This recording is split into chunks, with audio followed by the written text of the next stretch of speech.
The Battle of Karnal was a decisive victory for Nader Shah, the Shah of the Iranian Afsharid dynasty during his invasion of Mughal India. The Shah's forces defeated the army of Muhammad Shah within 3 hours, despite being heavily outnumbered, paving the way for the Persian sack of Delhi. The enormous plunder gained in Delhi caused Nader to issue an imperial decree removing all taxes for a total of 3 years. The engagement is considered the crowning jewel in Nader's military career as well as a tactical masterpiece. The battle took place near Karnal, 110 kilometers north of Delhi, India. The battle was the culminating point of Nader Shah's invasion of the Mughal Empire. After his conquest of eastern Afghanistan and invasion via Kabul and Peshawar, Nader led his forces south towards the Mughal capital. At Delhi, Muhammad Shah gathered an incredibly sizable force with which he marched north before his cumbersome army ground to a halt at Karnal, where Nader gave battle and won a crushing victory. In the negotiations following the catastrophic defeat, Muhammad Shah agreed to pay a large indemnity in exchange for maintaining his imperium over his lands. Nader, however, forced the Mughal emperor to submit utterly and marched him to his capital, Delhi, where the Mughal treasury was plundered.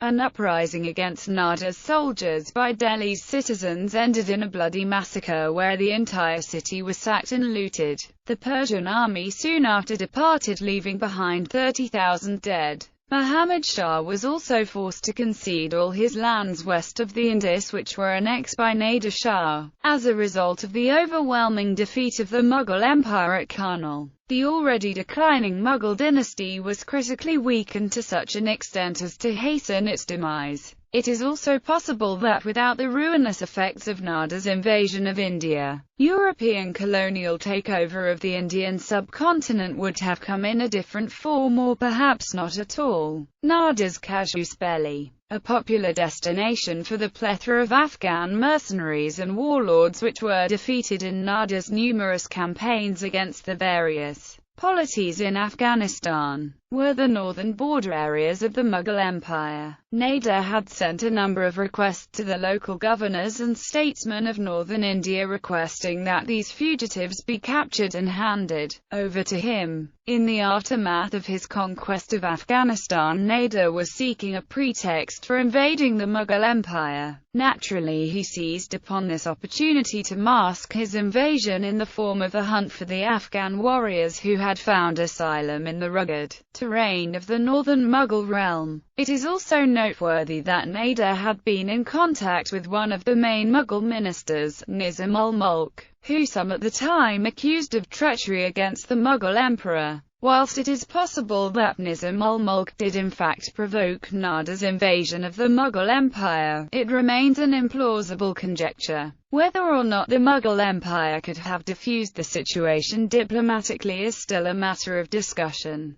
The ability of the Mughal state to find and imprison Afghan fugitives in its border regions is a seriously doubtful issue, as is the actual number of fugitives who in fact escaped to these regions to begin with. It is very possible that they were an insubstantial number. In any case, the intention of Nader to invade Mughal India would have been the same regardless of whether or not the Mughal authorities granted his request for seeking out and handing over fugitives, since Nader was merely utilizing this as a pretext. Nader's entry into the Mughal Empire. As Nader moved into the Mughal territories, he was loyally accompanied by his Georgian subject and future king of Georgia, Ertugrul II, who led a Georgian contingent in the Imperial Persian army. Hearing of Nader Shah's approach from Kandahar, the governor of Peshawar and Kabul raised an army of 20,000 men, mostly made up of Afghan mercenaries drawn from the tribes of eastern Afghanistan in order to check the Persian advance.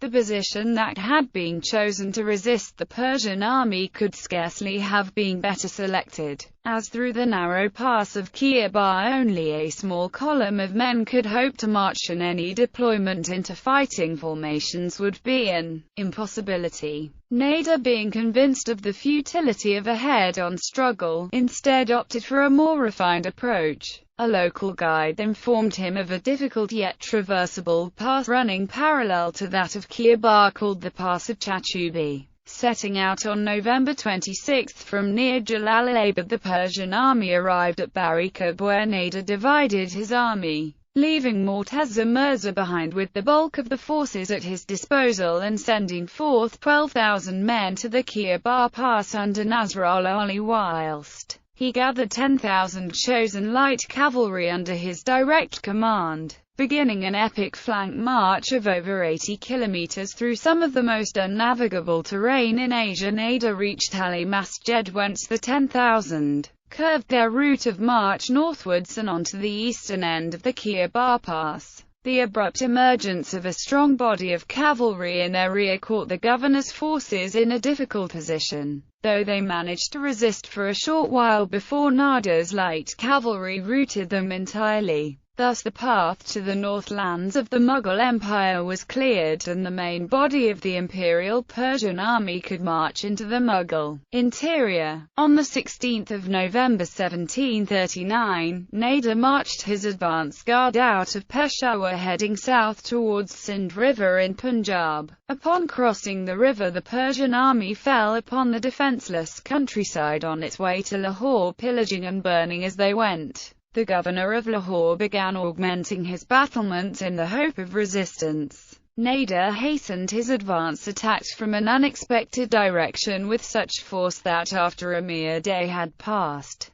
the governor surrendered to the Shah's will. The gift of 2 million rupees to the Shah secured the governor in his position as ruler of Lahore. Muhammad Shah gathers a large force. The news of the series of conquests by Nader's invading army had caused much consternation at the Mughal court of Muhammad Shah residing in Delhi. Nizam-ul-Mulk was summoned to the emperor's presence, and many summons were sent out across northern India for contribution of military forces. December 13 saw the Mughal army march out of Delhi to confront the invading forces to the north. The enormity of its size was such that the length of the column was 25 kilometers and the width was 3 kilometers. Muhammad Shah himself joined this army in late July. Due to the cumbersome size of the Mughal army, Muhammad Shah could not take his forces any further than Karnal, approximately 120 kilometers north of Delhi.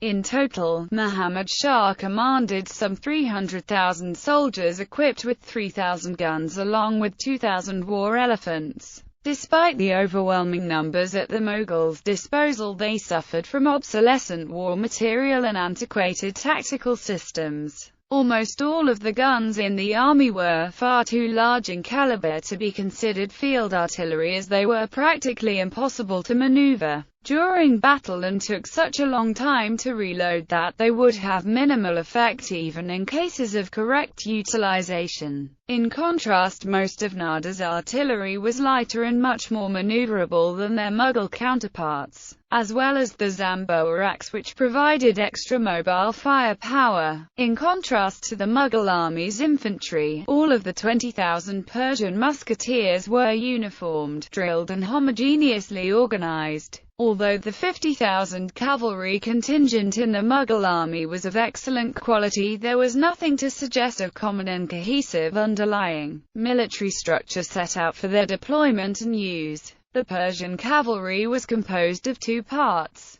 the troops of the state, which were trained and drilled via a uniform system, and the auxiliary troops, which were recruited into the imperial army after the conquest of their homeland. Nader sent out a raiding party of 6,000 Kurdish riders with the objective of gathering intelligence and bringing back prisoners for the purposes of interrogation. The raiding party ambushed a contingent of the Mughal artillery and made away with a number of prisoners, which they carried back to camp. Leaving the main body of his forces under the command of his son, Mortaza Mirza, Nader gathered a smaller force and advanced on an old fortress, Azimabad, a mere 32 kilometers from Karnal. Azimabad was easily subdued after the Persian guns had been brought up against its fortifications. Here Nader met with the leader of the 6,000-strong scouting division of Kurds. He was informed on the geography of the surroundings of Karnal and the strength of the Mughal camp's division.